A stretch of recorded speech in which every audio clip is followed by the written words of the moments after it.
Hello and a very good morning or evening or afternoon to you. I hope you're having a fantastic weekend up to now. It's been a bit rainy, we know that when you've been out and about at grassroots football. But hey ho, it's one of those things that you have to put up with. It's been cold, but the kids are enjoying it, and so long as the football is all good and no animosity on the sidelines, onto the field of play, toward the referee, then hey ho, you've had a great weekend.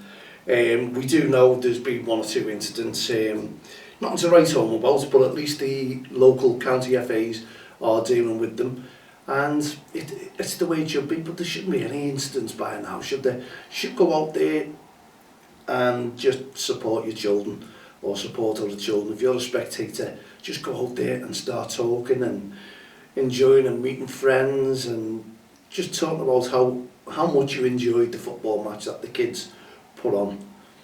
What a display those kids put on. I must admit, if we leave them alone to play, fantastic. Everything is good about it. Well, what do you think about Liverpool yesterday? I know all the games, I know Arsenal went on to win 4-0, but I didn't expect Leeds to do anything, to be honest. They've had a good run, good spell, but it was only a matter of time before they got a good thrashing, and that's what's happened, you know what I mean? They've got away with it over the last few weeks, but they come unstuck against a strong Arsenal team, I must admit. And there was no pegging back there, was there, you know what I mean? Hopefully Leeds could have done the business, Liverpool could have gone on and won and pulled another 3 points back on them, or just 3 points back, but it's not to be. It seems to be that there's a bridge there somewhere along the line, but there's not that opening yet, so we can get across and cut the points tally. But the way Liverpool plays yesterday, I thought it was absolutely magnificent. Just bear with me on this one. When you watch a football match and you watch the pundits, and Newcastle, don't get me wrong, they came to put a fight up, they weren't holding back, they decided, you know, every other team's doing it, we can do, if we go and play our own game, we can go there and win. And yes, they played pretty strong, they came at us, and I thought Liverpool defended absolutely brilliantly. Now, when you look at all the pundits and you listen to them, you put down on the back foot, didn't play at all well. But when we see these games, and let's just take Liverpool for instance, when the likes of Bournemouth, they beat us 3-2.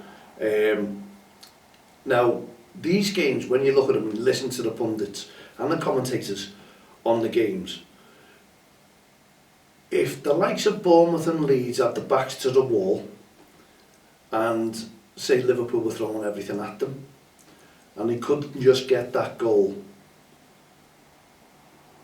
what they say at the end of the game is how fantastic and what a defensive display that the likes of Bournemouth showed, or say Leeds, or anyone who's played against us. How good were they? They were up for it. Liverpool couldn't cope. This is the pundits, this is your commentators, and yet you have Liverpool, Newcastle, last night. Thought it was a great game, to be honest, and Newcastle got about 8 or 9 corners, I think it was, throughout the game. Brilliant, but not always do you score off corners. And I thought Liverpool defended every single corner that Newcastle put in brilliantly. And Ibrahim Konate, outstanding.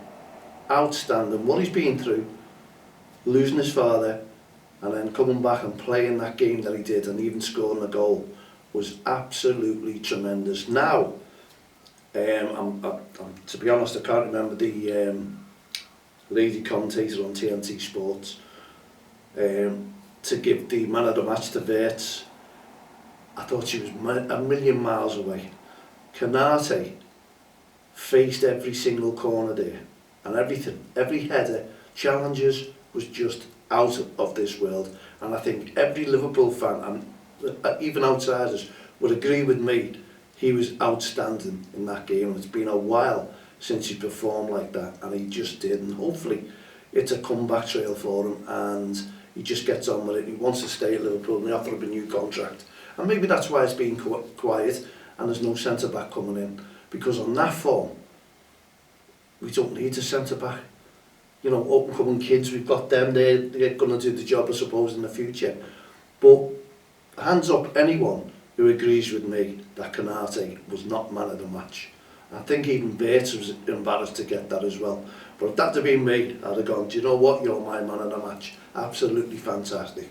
But what I'm saying in the long run, no one mentioned Liverpool defending those corners the way they did were absolutely brilliant. Why? They put them down and said no. Newcastle were all over them. They were on the back foot, and I just thought all round game I could see they just look strong. They look strong in every department. Even going forward, and people are saying 4-1 flatters us, you know. But 4-1 was the scoreline. And it could have been a lot more, to be honest. Newcastle hit the post, could have gone in. That would have been a different game, yes, 100%. Anthony Gordon scores a goal, takes the lead. We come back. We come back at them. They were 1-0 up. They had every chance to go on and win it. So why does 4-1 flatter us? I really don't know. But anyway, this is what I'm saying about pundits, the way they go on about a team. That team could be absolutely fantastic for defending. They're the best team in the world. And then yet, when Liverpool come and defend the corners like they did, what more can you say? And I think what they're getting mixed up as well, Alistair passed that ball to Anthony Gordon to make it an easy goal. I don't think that was mentioned. I think that was saying that a Newcastle player had passed that ball. It wasn't McAllister. And I thought everyone did great, and hopefully Liverpool will bounce back now, and that's who they're going to face, Manchester City, who won't relish that game. They really won't, and hopefully we won't have any injuries. Liverpool can go on scot-free and play the hearts out. I think Man City may have a game this week in the Carabao Cup semis. I'm sure they have, before they come to face us. Imagine if they lost that. Their heads would be down. They're coming to Anfield. Liverpool should be on a high. You know, we're not on 40 points yet. We're not safe from relegation, because 40 points is always the deadline, isn't it? But I think looking at that and scoring 10 goals and conceding 1 in 2 games, the atmosphere looks like it's coming back at Anfield. You could see that in the last 2 games. You know, you'll never walk alone at the end. That hasn't been sung for a while, has it? If someone's tried to do it, then there you go. But yeah, I'm sorry about going on about Liverpool, but I just enjoyed the game, and I thoroughly enjoyed that game. I'd done 5-3, to be honest, for us to win, because I just knew there was going to be goals in that game. There always is against Newcastle. So commiserations to my friend Paul from Grassroots up there in Newcastle. We did have a little bit of a text message, not much, but you know, it could have gone, I suppose, either way. They could have scored the goals, they could have, but they didn't. Liverpool did, and it's all about winning games. And in the future, people will just look at the result and just say, do you know what? They must have murdered them. They'll always, the games, football's football, isn't it? You know what I mean? And you could see Newcastle were just tired. You could see them tiring and that. But I was hoping Liverpool would go at them, because if you looked at Liverpool, we slowed the game down again. We slowed it down and started the slow build up to defend the lead. But hey ho, one of those things. It's I just like attack, and I just like the way Liverpool, they could go 90 minutes non-stop attacking. Well done to Alisson as well, by the way, and well done to the Liverpool fans. I thought the atmosphere was back at Anfield where it belongs. Well done to all those fans who were singing their hearts out. Anyway, Everton drew 1-1 there, didn't they, Brighton? But I had them down as a win, would you believe? Because I know Everton perform against Brighton, and Brighton don't perform against Everton. I don't know what it is, but they seem to have a hold on Brighton. They don't perform at all. So Everton got that point, and I think we pulled 2 points clear of Everton again on another game. So there you go. And when you look, and I talked to young Dan, I talked to Evertonians, and the banter's brilliant. And all they're talking about is finishing above Liverpool. Nothing else, just finishing above Liverpool. Wow. Hey ho, what you do? Come on you Reds, let's march on, let's go. Unbeaten right the way through the season now. Let's show them who were the champions and how we perform. And yeah, at the end of the season, you'll probably get all the pundits turning around and saying, do you know what, if Liverpool started off like that, they'd have just won that league title easier. Well, it's not as easy as people make out, is it? And if you look the way the Premier League is playing out now, every team can beat every team. It's just as that one team, Arsenal, are just going and winning games, and no one's pegging them back at all. No one's turning up and really performing against them. They're letting them dominate, and unfortunately, that is the Premier League. Anyway, grassroots football, I hope you've been brilliant today. Enjoyed all your games, put up with the weather, you got your brollies up, you've got your clothing on, and you know, your big coats.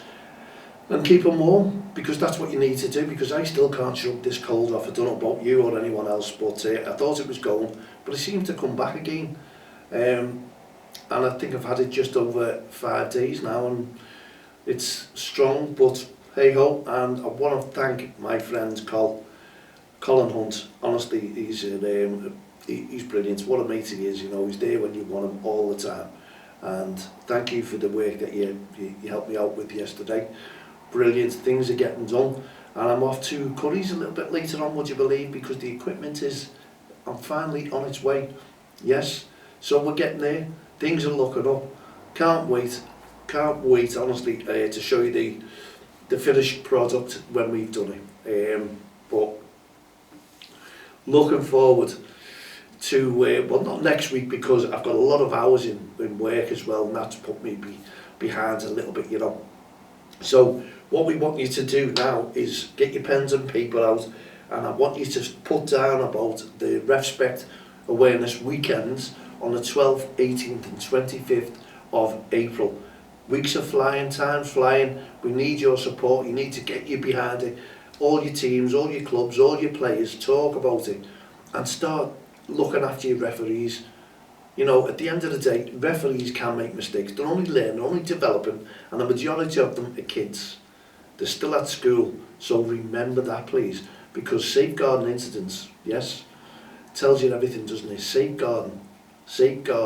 If you start verbally abusing one of your referees or referees, why people are doing it, I really don't know. There's no referee goes out there to try and lose you a game. There isn't. They'll make mistakes, but you can't blame that as putting that against you. Every single one of us make a mistake, day in, day out. We're not perfect, you know, and the referees, everyone admit they're only human. They will make mistakes, and people will say, oh yeah, but not every single, it's wrong. You only want to see that referee give you the decisions, and you know, it's win at all costs with some of these managers and coaches, I swear to you, it is, and I don't really know why. I don't know why. We want to take a back seat, and if the other team wins or draws against you, so be it. That's the be all and end all. You can't do anything about it. You don't blame a referee for losing you the game. Sometimes you can say, yes, give a penalty. There's no replays, not like you've got in the Premier League and VAR. There's none of that in grassroots football. That referee has to make that decision there and then, and can only give what they see. It's as simple as that. You just got to get on with it. Start respecting the referees. Start respecting referees. Start shaking the hands of a referee. It's a hard job, and every manager out there will tell you, if they have to do a referee a game, they go to pieces. They hate it. They don't want to make sure, they don't want to get things wrong, but they will. I'll guarantee you that the manager will get things wrong as well if they are officiating that game. So please, whenever you're out and about, just respect your referee, as well as each other on the field and off the field of play. And also the committees who do an absolutely brilliant job. And I was with the North Liverpool JFL yesterday. Committee, bubbly, mixing with all the teams and still having meetings. The committee having meetings about what's going on during the season, what they want to do, what they want to introduce, put to the players, put to the teams. You know, it's hard work. It's voluntary. And without them, there wouldn't be any games, would there? Not whatsoever. So who is really the backbone of grassroots football? And I had this argument with a county FA official once, who said, the referees are the backbone of the game. And I went, you can't say that. You really can't say. I was adamant. They're not really. They're not. It's the committees. The committees who turn up week in, week out, during the week, and put fixtures on, and organise referees with the referee liaison officer. They put the games on. They sort the pitches out, who's on what pitch. They do cup draws. Everything about it is putting teams together to play week in, week out. So take those committees away from grassroots football. There wouldn't be any referees. There wouldn't be any teams, because there'd be no leagues to go into. So who is the backbone of the committees? And just one other thing I want to mention as well. We want to continue about the costs of grassroots football, which are unbelievable at the moment, you know, because I was looking at, you've got to look around at parents as well, you know, they bring the players, their children's teams, and they have to pay all the affiliation fees, whatnot, and club fees, subs, week in, week out. It's monthly subs, and they can be a fortune, a small fortune. It's a lot of money. It's like a mortgage on some of them. You've got to take that into account, that people are struggling, but some parents and the kids, they don't tell the kids. They don't like to let you know that they're struggling. People think they're okay. You can go out and put on a brave face. This is what we talk about, mental health struggles. People go out there, you don't know what's going through their mind really, and they put it on a brave face, talking away, and you think nothing was ever happening in their life. You think they were absolutely brilliant, perfect at everything, but you really don't know what goes on through their minds and what's their home like, and what's going on in work life, you know. We all go through it. We all get a bit stressed, don't we? We can't have it perfect, and we all wish it was, because life is cruel sometimes, a lot of times. I think life is cruel more times than it's positive, to be honest, and things happen. We all agree, we all go through tough times, but some people cannot handle that, and even the kids can't handle that, and that's why we're bringing in one step ahead on mental health, and we're concentrating. I can't wait to put my foot down and get that on, but also we've got a million things to do with the REFspect, one step ahead on mental health, and we'll talk. Obviously Jay, Quarry Green Vipers, who were brilliant, raised £1,000 for us to help us with whatever work that we're doing as well. So things are motoring on. We've got to put a GoFundMe page up again. We're going to do as much as we possibly can to try and bring in more to support kids with mental health struggles, and that will go into adulthood as well, because we're teaming up with a lot of organisations, and we get them in for interviews, and we're also getting in Tony from Liverpool County FA. I'll let you know when that comes about, and also we're getting in the PFA for an interview as well. So things are really looking up, and we'll have plenty of managers coming in, because we want to talk about the changes that's coming for next season as well. What sort of changes have we got? And if I can get the FA in there, Nathan, fantastic, you know, we'll do well. But there's going to be a lot of guests coming in, and there's going to be a lot of work that's going into this. Honestly, I'm looking forward to it, looking forward to really working hard, and I'll have a couple of breaks this year as well, so I'll keep the batteries recharged. We'll get things going, honestly, we really will. But in the meantime, whenever you're out and about with the kids, please make sure that you show loads of respect on and off the field of play. Make the kids enjoy the game, smile with them, and if there's any irate parents that you have as a coach or a manager, deal with them. Stop all that aggressive behaviour from the sidelines, and you'll have to move them on if they don't stop, because there shouldn't be any instance now towards referees. We all should just turn up, enjoy the football. Yes, we don't want to take passion out of grassroots football whatsoever.